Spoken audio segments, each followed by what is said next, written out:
Hello friends and welcome to Uma's Kitchen. Today's recipe is called Kadbu. These are a special kind of Gujiya that have a filling made with chana dal and jaggery or gur. Just like the coconut Gujiya, these are deep fried and they can stay good at room temperature for about 2 to 3 days.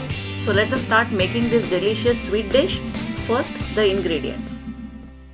For the cover of the Kadbu, we need wheat flour or atta 1 cup, 2 tablespoons of oil, a pinch of salt and roasted poppy seeds 2 to 3 teaspoons. For the stuffing of Kadbu, we need split chickpea lentil or chana dal 3/4 of a cup, jaggery or gur 1 cup, fresh grated coconut 1/4 of a cup, roasted poppy seeds 1½ tablespoons, 1/4 teaspoon of nutmeg powder, 1/2 teaspoon of cardamom powder, cashew pieces about 2 tablespoons, raisins about 2 tablespoons and oil or ghee for deep frying.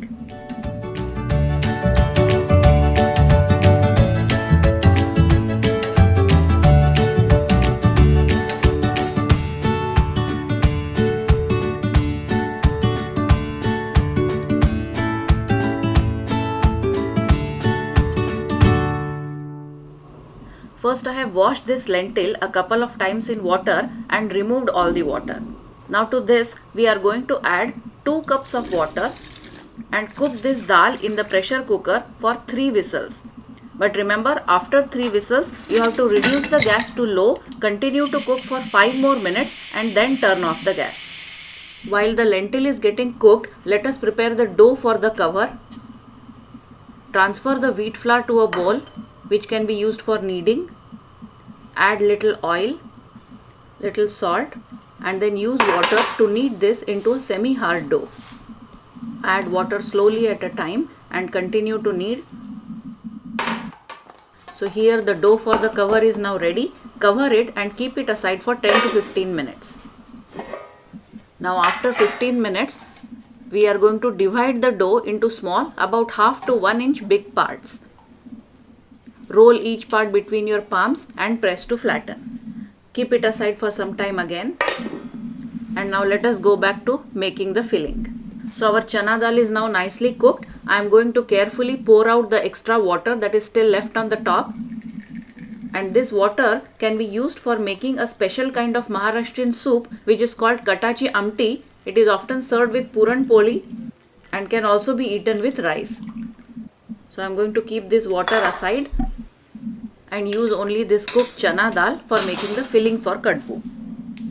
Now first I will transfer all this cooked dal to another bowl where we can prepare the filling. Now to this we are going to add the jaggery. Also add the grated coconut and then mix everything. Now we are going to cook this mixture till it becomes firm, and for this you can either cook it on a gas or using a microwave. Cooking in a microwave is easier and that is what we are going to do here today. So do not cover it and keep it in a microwave on high power for 5 minutes. After 5 minutes you can see that it has thickened a little. I am going to turn it around once and then keep again for 5 more minutes. So after about a total of 10 minutes of cooking, this has become perfectly firm. It is going to be even more dry once it cools down. So now I am going to add the rest of the ingredients. Add the roasted poppy seeds, nutmeg powder, cardamom powder, cashew pieces and also the raisins.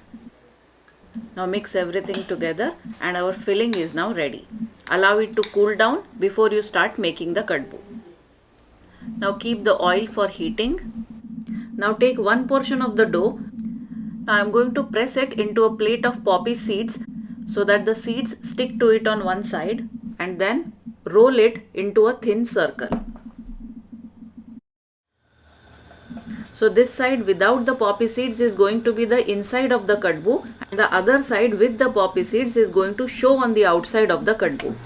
So in the same way we are going to roll a few more parts of the dough and keep them ready for filling. Now let us start filling them. The side with the poppy seeds has to be on the outside. So inside I am going to add some filling. fold the puri into half so that it covers the filling and then press firmly to close the opening.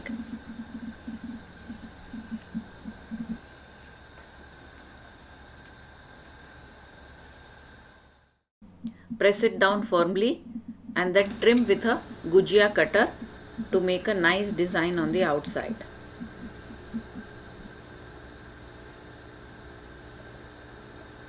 So this kadbu is now ready for frying. Now we are going to fill the other puris as well. Now instead of just trimming it, you can also fold it in this way so that you get a nice border along the edge.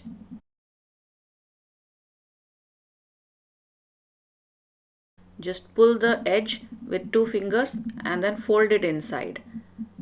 Continue to do it all along the edge so that a wonderful design is formed.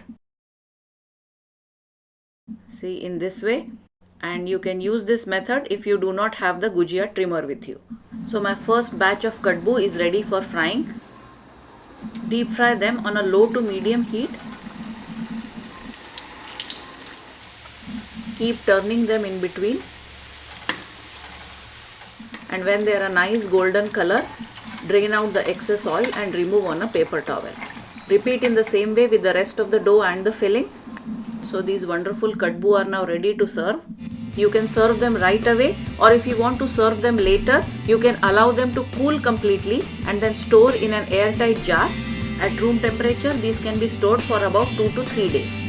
Thank you for watching. Do enjoy making this recipe at home. Remember to post any questions or comments and also to like and subscribe. Thank you.